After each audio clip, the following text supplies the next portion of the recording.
말씀을 제가 읽겠습니다. 그리스도께서 이미 육체의 고난을 받으셨으니 너희도 같은 마음으로 갑옷을 삼으라. 이는 육체의 고난을 받은 자는 죄를 그쳤음이니 그 후로는 다시 사람의 정욕을 따르지 않고 하나님의 뜻을 따라 육체의 남은 때를 살게 하려 함이라. 너희가 음란과 정욕과 술 취함과 방탕과 향락과 무법한 우상 숭배를 하여 이방인의 뜻을 따라 행한 것은 지나간 때로 족하도다. 이러므로 너희가 그들과 함께 그런 극한 방탕에 다름질하지 아니하는 것을 그들이 이상히 여겨 비방하나 그들이 산 자와 죽은 자를 심판하기로 예비하신 이에게 사실대로 보아리라. 이를 위하여 죽은 자들에게도 복음이 전파되었으니 이는 육체로는 사람에게 심판을 받으나 영으로는 하나님을 따라 살게 하려 함이라. 아멘. 베드로 전서는 정말로 고난에 대해서 많이 이야기하고 있습니다. 우리 베드로 전서 강의를 시작할 때쯤 이미 고난에 대한 이야기를 몇 번 말씀드렸지만 오늘 본문에서 다시 고난에 대한 이야기를 하고 있어요. 본문에서 성경에서 고난을 자꾸 강조하는 이유가 뭘까? 그리스도인의 삶의 특징이 고난이기 때문에 성경에서 자꾸 고난의 이야기를 하고 있습니다. 처음에 베드로전서 강의를 시작할 때 베드로전서가 쓰여질 당시 로마 황제인 네로의 핍박이 시작될 쯤이다라고 말씀드렸죠. 그 당시에 그리스도인들은 예수님을 믿는 것, 그 믿음을 지키기 위해서 경제적인 핍박, 그 다음에 사회적인 소외, 그리고 생명의 위협까지 받는 그런 삶 가운데서 믿음을 지키는 사람들이었습니다. 그래서 베드로전서는 고난과 부당한 대우 이런 것들을 자꾸 말할 수밖에 없어요. 저와 여러분이 그 정도의 고난은 우리 삶에 없지만 우리가 살아가는 이 세상 자체가 예수 그리스도께 속한 세상이 아니라 어둠에 속한 세상이기 때문에 저와 여러분이 믿음으로 살다 보면 그 어둠의 세력과 갈등이 있을 수밖에 없습니다. 저와 여러분도 빛으로 살기 위해서는 어둠을 이겨야만 빛으로 살 수 있기 때문에 고난의 이야기는 그때 당시의 이야기만 아니라 지금 저와 여러분의 사실 이야기가 되어야 합니다. 우리 여기 앉아있는 여러분들 중에 어떤 분은 믿지 않는 부모님으로부터 세상적인 방식을 요구받는 그런 분들도 있고 또 가족과 친구와 동료들에게 어떻게든지 예수님을 전하기 위해서 남들이 하지 않는 수고를 아끼지 않는 그런 분도 있습니다. 또 직장에서 빛으로 살려고 애쓰는 그런 모습을 가식이라고 이렇게 룩다운하면서 너도 어둠의 그런 모습을 가져라. 왜 너만 더 착한 척 하느냐라고 비난하는 그런 사람도 있습니다. 어떻게 해서든지 우리를 이용하기 위해서 수단과 방법을 가리지 않는 그런 악인들 사이에서 섬기고 사랑하고 또 복음을 전하는 그런 삶을 사는 분도 계십니다. 또 바쁜 생활 가운데서도 주님과 교제하기 위해서 시간을 쪼개서 조금 덜 자고 내가 또 조금 더 피곤한 가운데서도 주님과 교제하는 것을 최고의 가치로 여기면서 수고하는 그런 분들도 계셔요. 또 본인이 쓰고 먹는 것도 넉넉하지 않지만 교회 사람들 또 이웃과 나누기 위해서 자신의 시간과 물질을 쪼개서 나누고 섬기는 분도 계십니다. 제가 지금 한 얘기들은 여러분의 이야기고 제가 여러분의 기도 제목, 여러분의 삶의 이야기를 들어서 말씀드린 거예요. 이것은 우리의 고난의 이야기입니다. 제가 예를 들지 않은 것들 말고도 하나님이 여러분에게 주시는 고난이나 아니면 여러분이 살면서 겪고 있는 다양한 모습들의 고난이 있어요. 수요 기도회 나오시는 분들은 이야기를 들으셨는데 제가 속한 그 예수지자운동 선교단체에 선교사님의 동생이 목사님인데 이 목사님이 버스를 자전거를 타고 교회를 가다가 버스에 치여서 지금 하반신이 마비가 된 상태예요. 그리고 지금 상태가 안 좋아서 인공호흡기를 달고 있고 깨어날지 안 깨어날지도 모르는 그런 상황 가운데 있습니다. 이런 고난들이 우리에게 있다는 것이죠. 베드로 전서를 통해서 베드로가 강조하고 있는 고난의 특징, 고난의 성격이 있어요. 그것은 그리스도인의 삶의 중심에는 하나님에 대한 소망이 있기 때문에 어떤 고난이라도 이겨낼 수 있다라는 것이 베드로 전서의 특징이에요. 고난에 대한 설명을 그렇게 하고 있습니다. 고난이 별것이 아니어서가 아니라, 고난이 금방 사라지기 때문이어서가 아니라, 그리스도인들은 우리의 삶의 소망이 내 주변이나 내가 이루고 싶은 것이나 아니면 이 세상에 있지 않고 하늘에 있기 때문에 그리스도인들은 고난을 이겨낼 수 있다라고 말합니다. 모두가 다 몰라줘도 예수님은 아시기 때문에, 너무 힘들어도 하나님이 함께 하시기 때문에, 일이 잘 안 풀려도 하나님은 이끌어가고 계시기 때문에, 고난이 힘겹지만 소망이 있기 때문에 우리는 고난을 다르게 맞이할 수 있는 것입니다. 고난은 길게 느껴지지만 이 땅에서의 삶은 잠깐이기 때문에 그래요. 저와 여러분은 결국 하늘나라로 돌아갈 것입니다.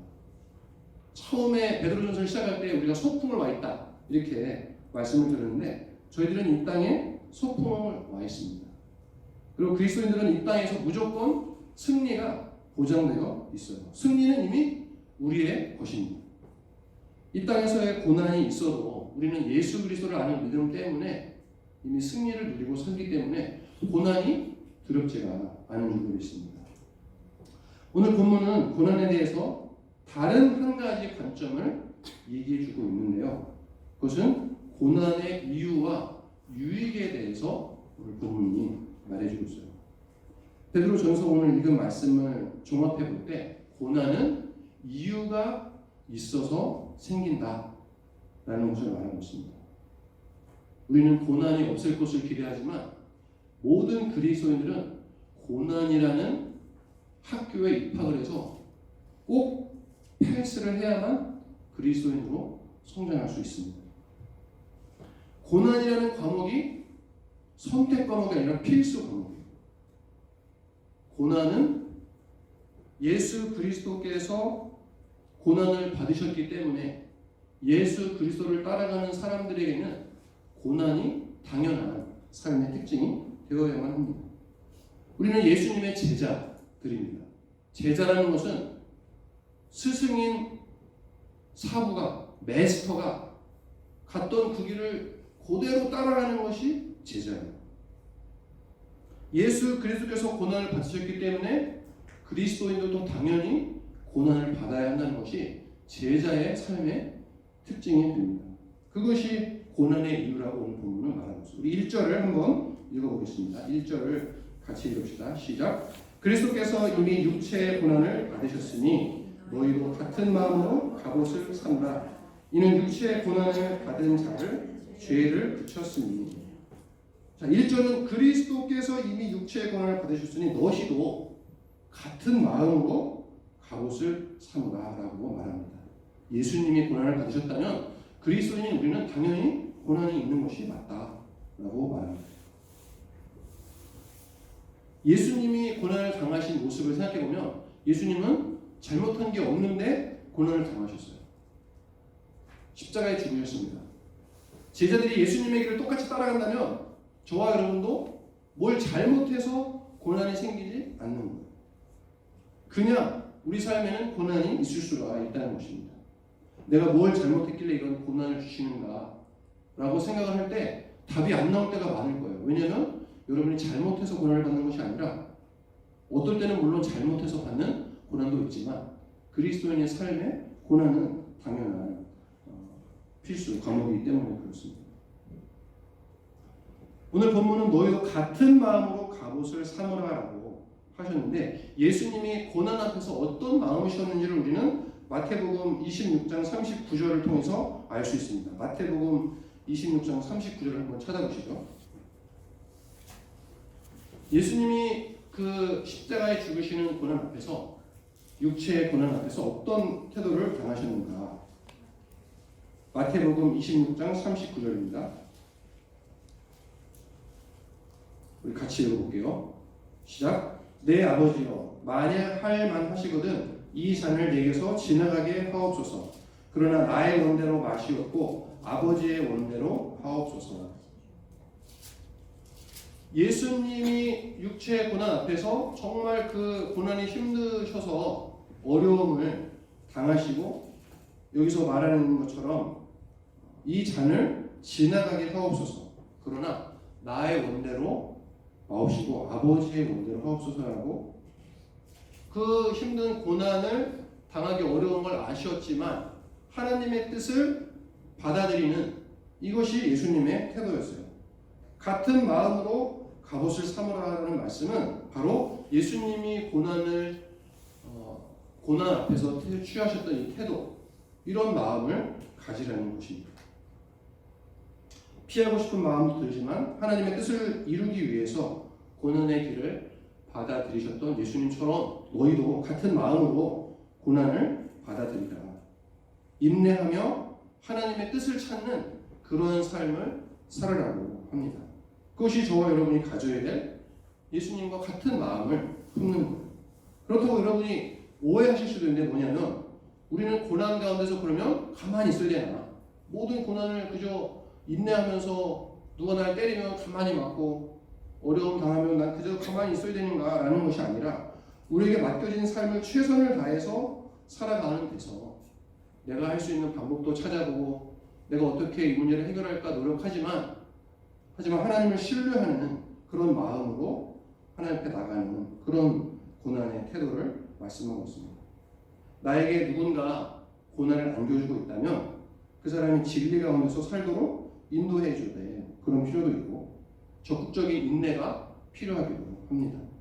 예수 그리스도께서도 자신을 죽이려는 자들에게 바른 말씀을 하셨어요. 그런 의미에서 고난을 인내한다는 것은 오히려 더 치열한 삶을 살아가는 것을 의미합니다. 그래서 갑옷을 사무라라는 표현을 하고 있어요. 군인이 전투를 준비하는 것처럼 너희가 고난에 있을 때 더 허리띠를 졸라매고 전투에 임하는 것처럼 갑옷을 삼아라라고 하고 있습니다. 고난 앞에서 예수님과 같은 마음을 갖는 것은 그냥 아유 젊어서 고생은 사서 한다는데 그저 그냥 견뎌보자 라는 정도의 마음이 아니라 어떻게 하면 이 고난을 적극적으로 내가 이겨내고 극복할 것인가, 주님이 나와 함께 하실 때 난 어떻게 이 상황에서 하나님의 마음을 가지셔야 되는가 라고 하면서 적극적인 전투의 자세로 우리는 나가야 한다는 것입니다. 그래서 고난을 대하는 우리의 태도는 전투에서 승리하려고 하는 군인과 같은 태도로 나가는 자세가 필요한 것입니다. 저와 여러분들이 각자 다른 모양의 고난이 있을 거예요. 이런 고난 가운데서 우리는 더욱 치열하게 이 삶의 영적 전투를 벌여야 하는 것입니다. 여러분 잘 아는 베토벤, 작곡자 베토벤에 관한 이야기가 있는데요. 베토벤이 사랑했던 여인이 떠나게 됩니다. 그리고 하필이면 그때 귀가 안 들리기 시작해요. 너무 깊은 절망에 빠져서 세월을 보내다가 그가 자기 근처에 있는 수도사를 찾아가요. 수도사에게 찾아가가지고 수도사님, 제가 이런 애인도 떠나고 귀는 안 들리기 시작해서 작곡자로서 또 내 인생이 정말 너무 힘듭니다. 내 인생이 낭떠러지에 서 있는 것 같습니다. 라고 고백을 했어요. 베토벤의 이야기를 쭉 들은 수도사는 가만히 아무 말 없이 방에 들어가더니 나무 상자, 향기 나는 나무 상자를 하나 가지고 들어왔어요. 그러면서 이렇게 말합니다. 이 상자 안에 손을 넣어서 여러 개의 구슬 중에 하나를 꺼내보게. 그래서 베토벤이 상자를 이렇게 손을 넣어서 구슬을 꺼내는데 검은색 구슬이 나오는 거예요. 수도사가 말해요. 하나를 더 꺼내보게. 그래서 그 구슬을 또 하나 손을 넣어서 또 하나 꺼내보는데 또 검은색 구슬이 나와요. 그랬더니 수도사가 말을 하는 겁니다. 이보게, 이 상자 안에는 10개의 구슬이 있다니. 8개는 검은색 구슬이고 2개는 흰색 구슬인데 검은색 구슬은 고난과 고통을 의미하고 흰 구슬은 복과 희망을 의미한다는. 어떤 사람은 한 번에 흰 구슬을 뽑아서 복과 성경을 움켜쥐기도 하지만 자네처럼 계속해서 검은 구슬을 뽑아내는 그런 고난과 고통의 연속인 삶을 살기도 한다니. 그런데 말일세 세상 이치란 참 희한할세. 믿음과 소망을 가지고 포기하지 않고 검은 구슬을 계속해서 뽑아내면 낼수록 나중에 흰 구슬을 집을 확률이 월등히 높아지지. 중요한 것은 자네가 지금 검은 구슬 2개를 이미 뽑았고 상자에는 8개의 구슬이 남아있는데 그 8개 중에 흰 구슬이 2개라는 것이지. 좌절하지 않고 멈추거나 포기하지 않고 다시 도전하다 보면 반드시 하나님께서 주시는 복을 누릴 수 있을 것이에요. 저 여러분이 겪는 고난 앞에서 내가 고난이라는 그 굴 속 출구가 없는 케이브로 들어가는 게 아니라 나는 지금 출구가 있는 터널을 통과하고 있다라고 생각하신다면 예수 그리스도와 같은 마음으로 고난을 이겨낼 줄로 믿습니다. 고난이라는 과목이 그리스도인에게 필수인 첫 번째 이유를 말씀드리는 것은 예수님이 고난을 받으셨기 때문에 따라가는 우리도 고난을 받는 것이 당연하다고 말씀드렸고, 두 번째 이유는 1절부터 6절까지 설명하고 있는 이유입니다. 1절부터 6절에서 설명하는 고난의 이유 두 번째는 뭐냐면 고난을 통해서 과거의 죄를 멀리하고 하나님의 뜻을 좇아 살게 되기 때문입니다. 다시 말씀드리면 고난이 필요한 이유는 과거에 우리 중심된 나 중심된 죄의 모습을 버리고 하나님의 뜻을 좇아 살 수 있기 때문에 우리에게 고난이 필요하다고 말씀하고 있습니다. 1절 후반절을 읽어보면서 이 의미를 찾아봐야 되는데 우리 1절 후반절을 다시 보시면 이렇게 말합니다. 이는 육체의 고난을 받은 자는 죄를 그쳤음이니.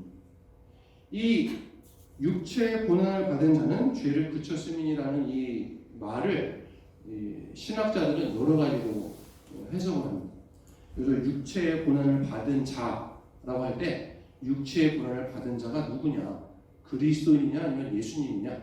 이거에 대해서 여러 가지 두 가지죠. 사실 두 가지 해석이 있는데 이거를 제가 다 설명드릴 수는 없고 이 의미를 결국 어떻게 말할 수 있냐면 하나 넘겨주시면 세 번째 이유는 뭐냐? 그리스도께서 죽음이라는 육체의 고난을 받으셔서 그를 믿는 자들이 죄의 세력에서 벗어날 수 있게 하셨다. 이렇게 이해하시면 돼요. 그리스도께서 죽음이라는 육체의 고난을 받으셔서 그를 믿는 자들이 죄의 세력에서 벗어날 수 있게 하셨다. 이것이 1절 후반부의 그런 의미인데 이 2절을 보시면 영어로는 as a result라고 되어 있습니다. 1절 후반부 이는 육체의 고난을 받은 자는 죄를 그쳤으니 그 결과로 2절에서는 한국 성경은 그 후로는이라고 되어 있는데 사실은 그 후로는보다는 영어 성경에서 as a result 그 결과로 라고 이해하는 게 더 맞는데요. 결국 예수님이 죽음이라는 육체의 고난을 받으셨는데 그때 같이 그리스도도 고난을 받았기 때문에 이 1절에서 말하는 육체의 고난을 받은 자가 어떤 의미에서 예수님으로 될 수 있고 그리스도인도 될 수 있다라고 해석하시는 거죠. 그래서 이것을 다시 여기서 지금 보시는 말씀이 이 말씀인데 결국 예수 그리스도께서 죽음으로 육체의 고난을 당하셨고 저와 여러분도 주님과 함께 죄에 대해서 십자가에 죽었다면 이제 우리는 죄와 상관없는 삶을 살 수 있다는 것입니다. 그 결과로 저와 여러분은 정욕, 내 중심, 내가 중심된 삶을 살지 않고 하나님의 뜻을 따라 남은 인생을 살 수 있다는 것이 바로 오늘 본문의 말씀입니다. 그러니까 본문은 고난과 무엇을 연결하냐면 내 과거에 내 욕심, 내 뜻대로 내 중심에 대해서 살던 삶과 고난과 연결을 하고 있어요. 그 말은 여전히 내 중심적으로 살고 내 뜻이 하나님 뜻인 게 맞는 것 같고, 내가 결정하고 내가 수고하고 내가 애써서 얻는 것들이 하나님이 기뻐하시는 것이라고 다 내 중심으로 생각하는 것들을 고난을 통해서 하나님의 마음을 담는데 재료가 되고 있다는 것입니다.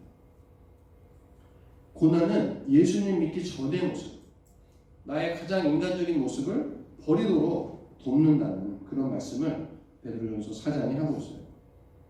우리 3절을 같이 읽어보겠습니다. 3절 시작. 너희가 음란과 정욕과 술 취함과 방탕과 향락과 무법한 우상 숭배를 하여 이방인의 뜻을 따라 행한 것은 지나갈 대로 족하도다. 예전에 너희가 그렇게 살았지만 이제 하늘에 소망을 둔 사람으로서 그렇게 살지 않을 수 있다. 안아야 한다. 라고 말씀하고 있어요. 너 예전의 모습대로 많이 살아봤지 않냐? 네가 바라던 것을 많이 추구해봤지 않냐? 네 중심에 대해서 다른 사람은 돌보지도 못하고 그저 나 내 미래 내 꿈 하면서 살아봤더니 그런 삶이 쓸모없는 삶이라는 것을 알지 않냐? 이제는 과거의 삶을 버리고 새로 거듭난 그리스도인의 삶을 살라고 말씀하고 있습니다.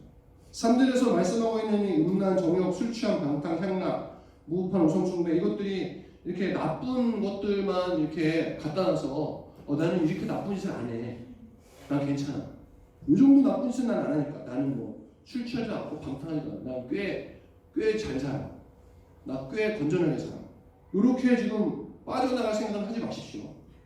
우리의 과거의 모습을 다 통틀어서 얘기하는 거예요. 난 나쁜 짓도 안 하니까 고난이 없어도 되겠네.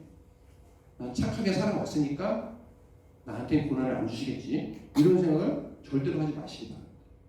예수 그리스도 이전의 모습이 여전히 우리에게 다 남아있어서 우리는 지금 예수님을 믿는 삶을 살아도 여전히 자꾸 과거의 모습이 우리 삶에서 자꾸 드러나게 돼 있어요. 그것을 예수님은 어떻게 바꾸기 원하시냐? 고난을 통해서 바꾸기를 원하신다는 것입니다. 내 중심대로 살았던 모습, 내가 중심이 돼서 다른 사람이 별로 내 눈에 들어오지 않았던 모습, 하나님의 뜻과 관계없이 내 뜻을 이루려는 그런 모습들을 고난을 통해서 주님은 하나님께로 집중하게 하시는 거예요. 저와 여러분이 주님의 뜻대로 다 살고 싶어 합니다. 다 주님과 깊이 교제하고 싶어 하고, 다 주님을 더 알고 싶어 하고, 정말 믿음이 좋아지기를 바라는데, 우리가 하도 못돼가지고, 고난이 없으면 그걸 잘 못해요. 제가 살아보니까 알아요. 저도. 고난이 없으면 그저 평범하게, 그 주님과 간절하지도 않고, 그저 그냥 대충 살다가도 고난이 생기면 아이 무서워라. 주님을 바짝 붙잡게 돼 있어요. 물론 어떤 분은 고난이 있어도 자기 마음대로 사는 분도 있을 거예요. 그런 분은 정말 큰일 날 분이고, 그런 분 말고 우리들은 고난이 있을 때 주님께 나가게 됩니다. 마음도 먹고 결단도 하지만 금방 옛 모습으로 돌아가는 게 저와 여러분입니다. 그런데 그런 이전의 모습을, 나의 중심된 모습을 버릴 수 있는 장치, 주님과 더 가까이 가게 해주는 그 열쇠, 그게 우리 입장에서 너무 안타깝게도 고난입니다. 우리는 고난을 통과하면서 하나님 것을 붙잡게 되고 내 것을 버리게 됩니다. 그래서 제가 가만히 생각을 해봤어요. 제 삶을 돌아봤어요. 고통과 고난이 있을 때 나는 어떤 사람이 되었나? 돌아보면 고난이 있을 때마다 내 속에 있는 욕심을 발견하게 돼요. 재정적인 고난을 받을 때, 재정적인 고난이 어려운데 그 재정적인 고난을 겪으면서 내가 이렇게 돈 욕심이 많았구나. 내가 주님을 이렇게 의지하지 못하는구나. 아니 어차피 죽진 않는데 왜 이렇게 죽을 것처럼 두려워하고 걱정하고 주님께 불만을 가질까 하면서 내 자신을 돌아보게 됩니다. 내 삶의 꿈이 안 이루어질 때 하나님이 반드시 이거를 이루어 주셔야 되는데 안 이루어 주는 것 같을 때 이게 하나님의 꿈이라고 생각했는데 이게 내 꿈이었구나를 발견하게 돼요. 내가 원하는 걸 하나님도 원한다고 생각했지만 내가 원하는 건 내가 원하는 거였구나. 하나님이 원하는 게 아니었구나를 발견하게 돼요. 하나님이 도대체 무엇을 원하실까를 자꾸 생각하게 돼요. 고난 앞에서는. 하나님께 집중하다 보면 어느새 하나님의 뜻을 내가 품고 있습니다. 하나님을 더 신뢰하게 돼요. 하나님만 있으면 되는 믿음으로 성숙하게 되더라고요. 저도 그랬었고 여러분들도 그런 삶을 살아왔습니다. 그래서 고난이 무엇인가를 이제 와서 여러분께 설명드려 보면 고난이 무엇인가 제가 생각해 보니까 내 뜻대로 안 되면 그게 고난이더라고요. 내 뜻대로 안 되면 다 고난이에요. 내가 원하는 결과도 아니고 내가 예상했던 일이 아닌 다른 일이 일어나면 그게 다 고난이더라고요. 내가 절대로 기대하지 않았던 일이 다 고난이더라고요. 그럴 때 저와 여러분은 자연스럽게 하나님을 향하게 됩니다. 하나님을 향하면서 하나님의 마음을 찾게 돼요. 하나님의 뜻을 찾게 됩니다. 그러면서 우리는 우리 자신의 고집스러움을 발견하고 내려놓게 돼요. 우리 자신의 못난 모습을 보면서 내가 주님을 더 닮아가야지라고 배우게 됩니다. 그러니까 우리는 고난 가운데서 우리 자신을 돌아봐야 돼요. 내가 어떤 연약한 모습이 있는지를 돌아보시기 바랍니다. 고난 가운데서 우리 속에 있는 욕심을 바라봐야 됩니다. 저 밑바닥에 아무도 알지 못하는 나만 알고 있는 그 깊은 그 디자인, 젊던 나이 많던 경건하던 경건하지 않던 누구나에게나 자기에게 있는 그 깊숙한 가족도 모르는 그런 깊숙한 디자인가 있을 수 있어요. 그것을 고난이 이렇게 수면 위로 올라오게 해줍니다. 그걸 발견할 때 우리는 그것을 버릴 줄 알아야 하는 줄 믿습니다. 그걸 버릴 때 우리는 주님을 더 닮아야 되는 거고 그걸 버릴 때 주님이 원하시는 삶을 살 수 있게 되는 것입니다. 시편 119편 67절 한번 찾아보세요. 시편 119편 67절에 이런 말씀이 있죠. 시편 119편 67절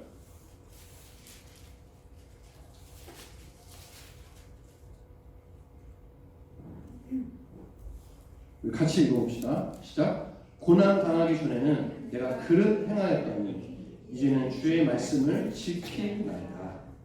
71절도 읽어보겠습니다.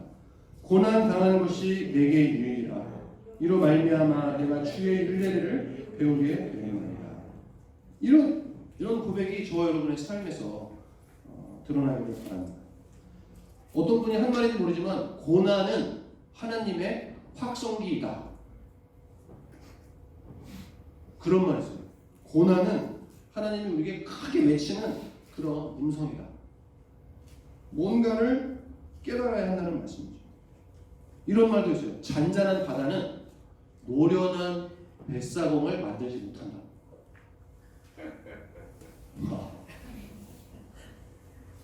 바다가 잔잔하면 뱃사공의 그 스킬이 늘 수가 없는 것처럼 저 여러분의 삶에 고난이 없으면 주님을 원하시는 삶을 닮아갈 수가 없는 거예요.